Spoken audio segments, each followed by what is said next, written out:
کائنات کا رب کیا کہہ رہا ہے اور انسان کا خالق اور مالک کیا کہہ رہا ہے کہ تمہاری کامیابی اس دین میں ہے۔ اور آج کا مسلمان اور آج کا انسان سمجھتا ہے میری ترقی کے راستے میں اگر کوئی چیز رکاوٹ ہے تو وہ دین ہے۔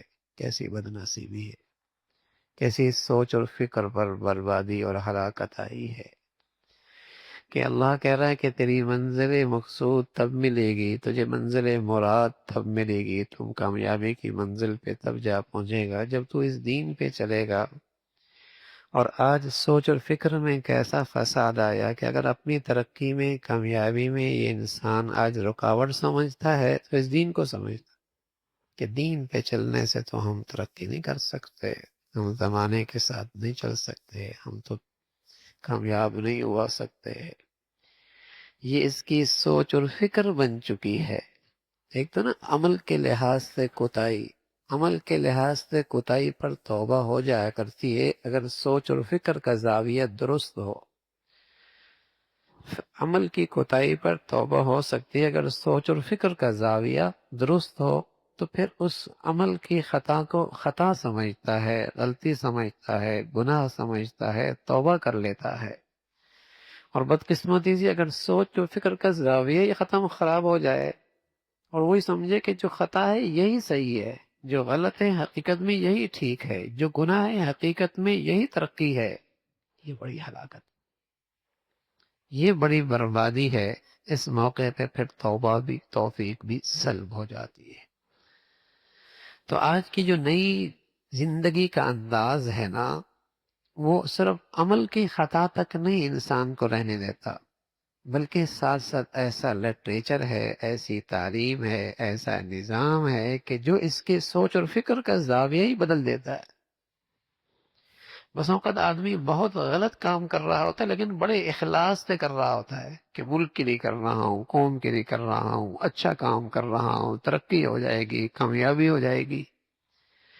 یہ بہت بڑا غلط کام، اللہ کی بہت بڑی نافرمانی، خالق اور مالک کے غضب دلانے والا کام کر رہا ہے، لیکن چونکہ اس کی سوچ اور فکر غلط ہو گئی، اتنا غلط کام بھی یہ اچھے انداز سے، اچھی نیت سے کر رہا ہوتا ہے کہ اس سے یوں ہو جائے گا، اس سے یوں ہو جائے گا۔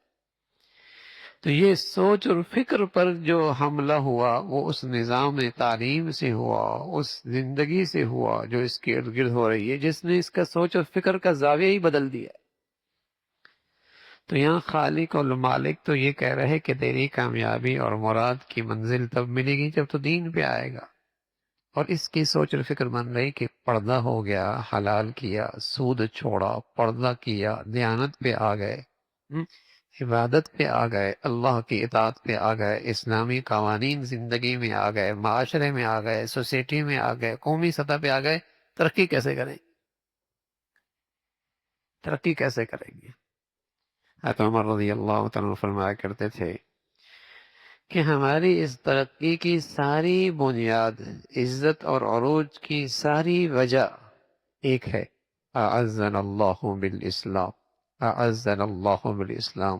ہماری ترقی اور کامیابی اور ہماری مدد اور نصرت کی سب سے بڑی وجہ اسلام ہے، اسلام ہے۔ اور سوچ اور فکر میرے نبی کی صحبت کی برکت سے ایسی مضبوط تھی، فرمانے لگے وَمَن يَبْحَثْ دُونَهُ أَذَلَّهُ اللَّهُ، اور جس نے اسلام کا راستہ چھوڑا اللہ اسے ذلیل و خوار کر دے۔ سوچ اور فکر میں اتنی مضبوطی اور صحت تھی اور اس کی بنیاد اتنی درست تھی، کہنے لگے وَمَن يَبْحَثْ دُونَهُ أَذَلَّهُ اللَّهُ، جو اسلام کو چھوڑے گا ذلیل و خوار، اس لیے وہ ایک انچ بھی اسلام سے دستبردار ہونے کے لیے تیار نہیں تھے، ایک انچ بھی۔ وہ تو اتنے مضبوط تھے نا، جو آج کی نظر میں کہتے ہیں بڑا سخت ہے، بڑا سخت۔ انہیں پتا تھا کہ اسلام کا راستہ چھوڑا ہماری بربادی شروع، تو وہ تو اسلام کے ایک انچ سے بھی دستبردار ہونے کے لیے تیار نہیں تھے۔ ان کی تمام تر کامیابیوں کی وجہ اسلام پر مضبوطی اور کسی بھی رخ سے لچک دکھانے کے لیے وہ تیار نہ تھے۔ اور پھر قیصر و کسریٰ کی سلطنتیں ان کے پاؤں کی گرد بنی، ایک شریعت کے ایک حکم سے بھی اور ایک ادا سے بھی اور ایک سنت سے بھی دستبردار ہونے کے لیے تیار نہیں تھے. اعزنا اللہ بالاسلام ومن یبحث دونہ اذلہ اللہ. تو اللہ کریم کہہ رہے کہ یہ ہے تمہاری کامیابی کی منزل، میرا راستہ ہے، تم اس بھی چلو، دوسری راہوں پہ مت چلو، وہ راہیں تم کو اللہ کی راہ سے جدا کر دیں گی.